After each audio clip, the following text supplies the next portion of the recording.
Make Yourselves Gods, Mormons and the Unfinished Business of American Secularism. By Peter Coviello. Published by the University of Chicago Press.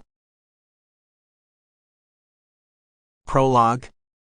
Winter Quarters. Beyond Religion. In the winter of 1846, 2 years after the murder of founding prophet Joseph Smith, some 3,500 Mormons paused at the outset of the grueling westward exodus that would eventually lead them to Salt Lake. Under the leadership of Brigham Young, they gathered across the Missouri River from Iowa in what would be Nebraska, but was then Omaha Indian Territory. The environmental historian Jared Farmer sets the scene. Young needed a wintering place to prepare for the migration.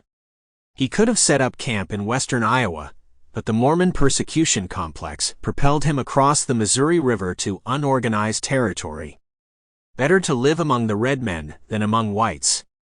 Young knowingly violated a federal law that forbade contact with Indians on reserved land. He went ahead and negotiated his own extra-legal treaties with Omahas and Otos, both of whom claimed the land at winter quarters. Whatever Young's complex, the Mormons had ample reason to fear persecution. The previous decade, from Ohio to Missouri to Carthage, Illinois, where Smith had been killed, had been overfilled with it. But there was sharper reason still for trepidation at winter quarters. For even as the saints squatted on native land, even as they negotiated what were from the perspective of the federal government treaties both legally dubious and potentially seditious, they were endeavoring as well to bring into a fuller, clarified practice what young biographer John G. Turner calls, with careful delicacy, the Church's altered and expanded family structures, by which he means the practice of polygamy. In the idioms of early Mormonism, this was celestial, or patriarchal plural, marriage. It is, in so many respects, an irresistible tableau.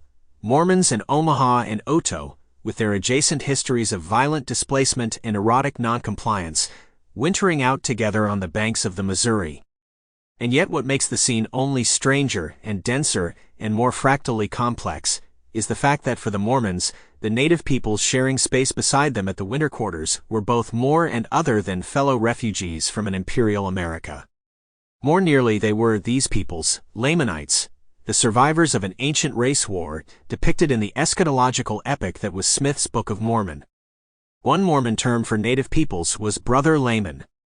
But these quasi-fraternal likenesses, however sanctioned by Mormon scripture, ramified in other ways as well. Both Mormons and natives were understood to be, after their sample complete. Ready to continue?